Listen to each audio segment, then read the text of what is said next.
నమస్తే, welcome to పొలిటెంట్ media. భక్తి భాస్కర ప్రేక్షకులందరికీ ముందుగా నమస్తే అండి. ప్రస్తుతం మనతో ఉన్నారు ప్రముఖ ఆధ్యాత్మికవేత్త విజయలక్ష్మి గారు. మరి అమ్మతో మాట్లాడి మనకున్న ఆధ్యాత్మికమైన సందేశాల గురించి, విశేషాల గురించి అడిగి తెలుసుకుందాం. నమస్తే అమ్మ. నమస్తే అమ్మ. బాగున్నారా? బాగున్నాం, చెప్పండి అమ్మ. ఇప్పుడు మనకి ఏదైనా ఒక పూజ చేసినా, వ్రతం చేసినా ముందు ఏ చేస్తే మనకి ఎలాంటి ఫలితం ఉంటుందని మనం ఎక్కువగా ఆలోచిస్తూ ఉంటాం. అయితే దాని గురించి ఉన్న చరిత్ర కూడా మనం అంతగా తెలుసుకోలేము. తెలిసిన వాళ్ళు ఉంటారు, తెలియని వాళ్ళు చాలా తక్కువ. ఇప్పుడు మనకి నవరాత్రులు కాబట్టి నవరాత్రులు ఎక్కువగా దేవి భాగవతం అని చదువుతూ ఉంటారు, పారాయణం లాగా చేస్తూ ఉంటారు. అయితే ఏ విధంగా పుట్టుక అనుకోవచ్చు, చరిత్ర అనుకోవచ్చు, విశిష్టత గురించి తెలియచేయండి. తప్పకుండా. ఈ రోజుల్లో కాదు, ఎప్పుడూ కూడా ఏదైనా ఇలాంటి ప్రత్యేకమైన నోములు, వ్రతాలు, పూజలు ఇలాంటివి చేసేటైతే దాని వెనకాల ఏదో ఒక కామ్యం ఉంటుంది. కామ్యం అంటే కోరిక. ఒక కోరిక ఉంచుకుని ఆ కోరికని తీర్చుకోవటం కోసమని ఋషులు చేసిన యజ్ఞయాగాదులన్నీ కూడా అవే. ఆ కోరిక స్వార్థమా పరార్థమా అంటే అందరికీ లోక కళ్యాణమా అనేది వేరే విషయం, కానీ అసలు తప్పనిసరిగా కోరిక ఏదో ఒకటి ఉంటూనే ఉంటుంది అందరికీ కూడా వెనక.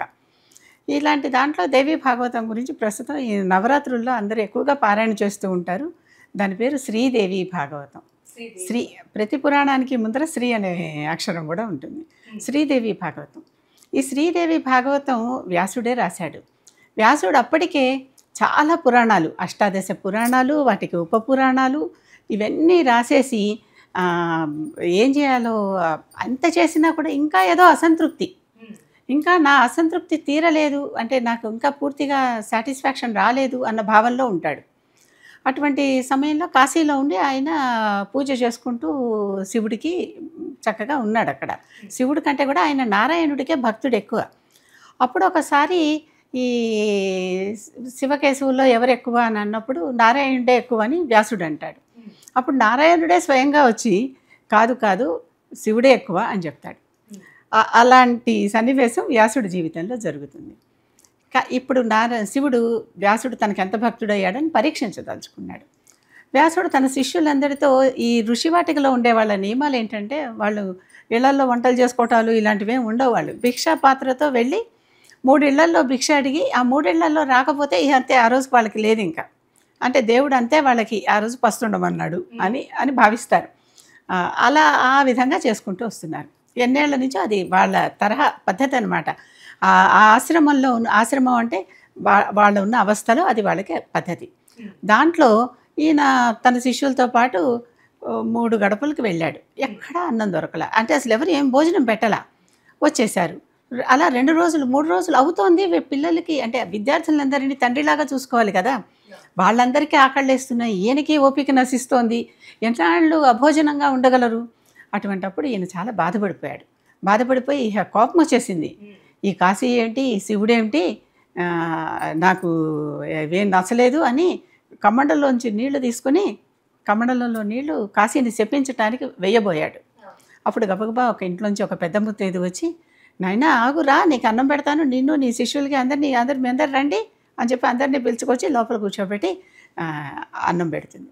అన్నం పెట్టాక, అమ్మ నిజంగా నువ్వు పెట్టకపోతే అసలు ఏమైపోయేవాళ్ళమా మేము, ఆత్మహత్య ఇలా చనిపోవటం అనేది కనుక అది ఆ పాపం వచ్చేది, నువ్వు అన్నం పెట్టావమ్మా, నువ్వు నిజంగా అన్నపూర్ణవి అని దండం పెట్టాడు.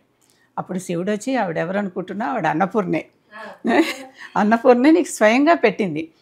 విశాలాక్షిలాగా కాశీలో విశాలాక్షి అన్నపూర్ణ ఇద్దరు దేవతలు ఉంటారు. విశాలాక్షిలాగా విశాలమైన కన్నులతో అంతా చూసుకుంటూ ప్రపంచాన్నంతా అన్నపూర్ణలాగా కడుపు చూసి అన్నం పెడుతుంది ఆ దేవత అక్కడ ఉన్నది. కాశీ అంటే ఎవరనుకున్నావు, నేను కాశీపతిని, కాశీపతే అని స్తోత్రాలు చదువుతాం కదా, నా భార్య కాశీని నువ్వు శపించేంత వాడివా, నువ్వు అసలు కాశీలో ఉండటానికి వీల్లేదు, పొమ్మన్నాడు. పొమ్మనేసరికి అప్పుడు గబగబా అందరి కాళ్ళు పట్టుకున్నాడు. అంత ఆకలి మీద నాకు ఇలా కోపం వచ్చింది. మన రామదాసు పద్యాలు కూడా చెప్పుకుంటాను చూడండి, అబ్బా తిట్టి తినని ఆయాస పడకయ్యా రామచంద్ర, ఈ దెబ్బల కోరవక అబ్బా తిట్టి తిన్నయ్యా రామచంద్ర అంటాడు. ఈ ఆకలికి అందులో నా శిష్యులు కూడా వాడిపోతున్నారు, అందుకని ఇలా అన్నాను అంటాడు. లేదు లేదు నువ్వు ఉంటాను వీల్లేదు, వెళ్ళిపోమన్నాడు. వెళ్ళిపోతుంటే బతిమలాడుకోగా ఒక్క రోజును మాత్రం రావటానికి పర్మిషన్ ఇచ్చారు. సరే అక్కడి నుంచి వెళ్ళిపోమన్నారు. వచ్చేసాడు ఇక్కడికి. వచ్చి ఎక్కడికి వెళ్ళిపోయాడు, డౌన్ సౌత్కి వచ్చేసాడు. వచ్చి మన దక్షారామం అని గోదావరి జిల్లాలో ఉంది. ద్రాక్షారామం అంటారు కానీ ద్రాక్ష కాదు, దక్షారామం. దక్షుడు ఉన్న ప్రాంతం కనుక దక్షుడు పేరు మీద దక్షుని ఆరామం అంటే దక్షుడి ఇల్లు అంటే దక్షారామం. ఆ దక్షారామానికి వచ్చేసాడు. అప్పటికే దేవకార్యం కోసం అగస్త్యుడు అక్కడ వచ్చి ఉన్నాడు. అగస్త్యుడు తన భార్యతో అక్కడే ఉంటున్నాడు. సరే ఋషి ఫ్రెండ్ కదా, ఆయన దగ్గరికి వచ్చి కూర్చుని తన బాధ చెప్పుకున్నాడు. చెప్పుకుని సంవత్సరానికి ఒక్కసారే రమ్మన్నారు, తర్వాత రావద్దట అని వీల్లేదన్నారు. కాశీకి వెళ్లకుండా ఎట్లాగూ, కాశీ లాంటి క్షేత్రాన్ని నేను జీవితాంతం మిస్ అవుతానే అని బాధపడ్డాడు. అరే ఇలా కాదు, వీల్లేదు, నీకు ఇంకా కనీసం ఒకరోజు పర్మిషన్ వచ్చింది, నాకా అసలుకే రావద్దన్నారు. వింఛ దాటి రావద్దని నన్ను పంపించేశారు వెనక్కి. నేను వింఛ దాటి ఇక్కడే ఉండిపోయా, సౌత్లోనే ఉండిపోయా. అందుకని అగస్త్యుడు స్థాపించిన ఆలయాలు మనకి సౌత్లో చాలా కనిపిస్తాయి, ఇతర ఋషుల కంటే కూడా. ఇటువైపు వచ్చేసా. వ్యాసుడు కూడా బాసరా అంటాం ఇక్కడ మనకి, అది వ్యాసుడు స్థాపించిన సరస్వతి ఆలయం అది వ్యాసర. అక్కడ వ్యాసుడు తపస్సు చేసుకున్నాడు కొన్నాళ్ళు. అంటే వచ్చేసాడు కదా, మరి అక్కడి నుంచి వెళ్ళిపోమని నాకు వచ్చి ఇక్కడిక్కడే తిరుగుతున్నాడు. వచ్చి ఇక్కడ ఉండి నాకు చాలా అసంతృప్తిగా ఉంది. ఎంత చేసినా, ఎన్ని దైవగాథలు పురాణాలుగా రాసినా, ఎన్ని చెప్పినా నాకు అసలు వేదాన్ని విభజన చేసింది ఆయన కదా, అందుకే ఆయన వేదవ్యాసుడు అన్నారు. నాకు తృప్తిగా లేదు, చాలా అసంతృప్తిగా ఉంది, వేదనగా ఉంది అంటాడు. అప్పుడు అగస్త్యుడు చెప్తాడు. అగస్త్యుడికి హయగ్రీవుడు అనేటటువంటి ఒక ఋషి, హయగ్రీవుడు అనేవాడు విష్ణువు, హయగ్రీవుడు అనేవాడు రాక్షసుడు, హయగ్రీవుడు అనేవాడు ఋషి. ఈయనొచ్చి ముందర విష్ణువు వచ్చి అగస్త్యుడిని కరుణించి తర్వాత ఋషిని పంపిస్తాడు.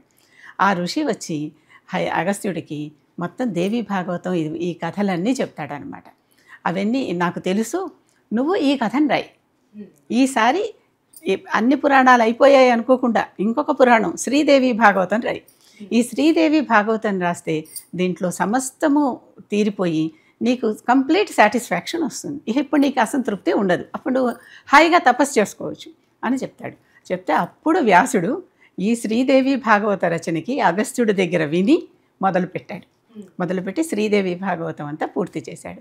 అది పూర్తి చేశాక ఆయనకి చాలా సంతృప్తి అనిపించింది వ్యాసుడికి. ఇది అంటే ఏదైనా కూడా అన్నీ చేశాక చివరిలో ఒకటి చేస్తే ఎక్కువ సంతృప్తి వస్తుంది.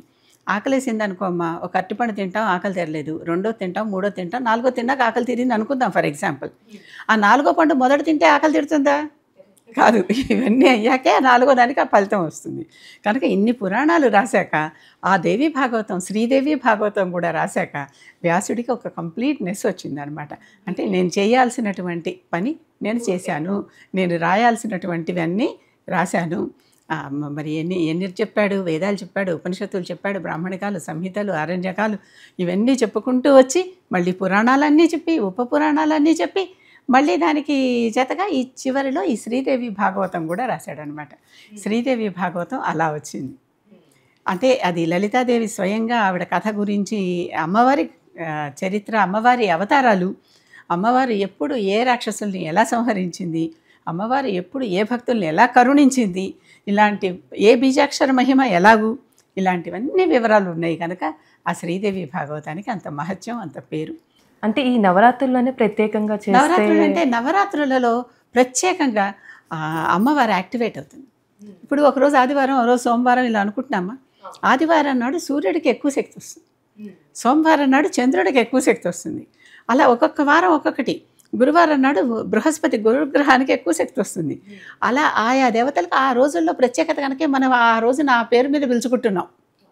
ఇప్పటికి కూడా టీచర్స్ డే అంటున్నాం. ఎందుకని ఆయన రాధాకృష్ణన్ గారు ఒకప్పుడు టీచర్ కనుక ఆయన పేరుతో అలా.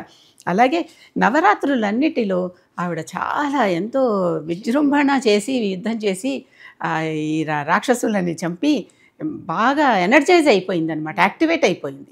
అటువంటి రోజులు కనుక, అంటే ఆవిడ పూర్తిగా సకల కళ ప్రపూర్ణగా, సకల శక్తి స్వరూపంగా ఎదిగే రోజులు కనుక ఆవిడకి అప్పుడు ఆ నవరాత్రులలో అలాంటి శక్తి ఉన్నప్పుడు పూజిస్తే ఇంకా మంచిది కదా, ఇంకా తొందరగా ప్రసన్నురాలవుతుంది, ఇంకా తొందరగా మనని కరుణిస్తుంది అని నవరాత్రులలో అమ్మవారి ఆరాధనలు కానీ, పారాయణలు కానీ, ఏవైనా సరే అంటే జపాలు కానీ, హోమాలు కానీ, వగైరాలన్నీ చేయటానికి కారణం అది.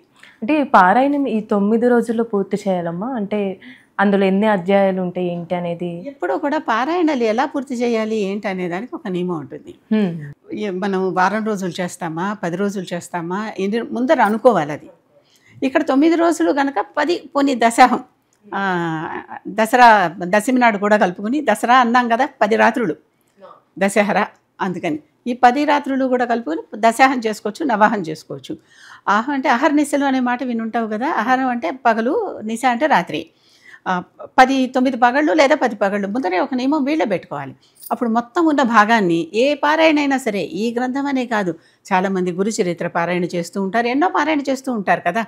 వాటిని అన్ని భాగాలుగా విభజించుకుని రోజుకి ఎంతని చదువుకోవాలి. లేదు చిన్నదే అనుకోండి, ఖడ్గమాల స్తోత్రం చిన్నదే, ఎంత 3-4 నిమిషాల్లో మహా నెమ్మదిగా చదివిన 5 నిమిషాల్లో అయిపోతుంది. అలాంటిది రోజుకి ఇన్నిసార్లు చేస్తానని నియమం పెట్టుకోండి. ఇన్ని రోజులు అనే నియమం ఒకటి, అది చిన్నదైతే ఇన్నిసార్లు అనే నియమం ఒకటి. చిన్నది కనుక రోజుకి నేను 11 సార్లు చదువుతాను, 18 సార్లు చదువుతాను, 108 సార్లు చదువుతాను ఇంకా మన ఓపిక ఓపిక, వాళ్ళ శక్తి, వాళ్ళ ఓపిక. వాళ్ళు ఎంత బాగా ఊరికే చదివేసేయటం కాదమ్మా. ఏ పారాయణకైనా ఫలితం రావాలంటే మనసుతో చదవాలి, నోటితో కాదు. నోటితో కూడా చదివితే ఫలితమే, నేను కాదన్ను, వైబ్రేషన్ వస్తుంది.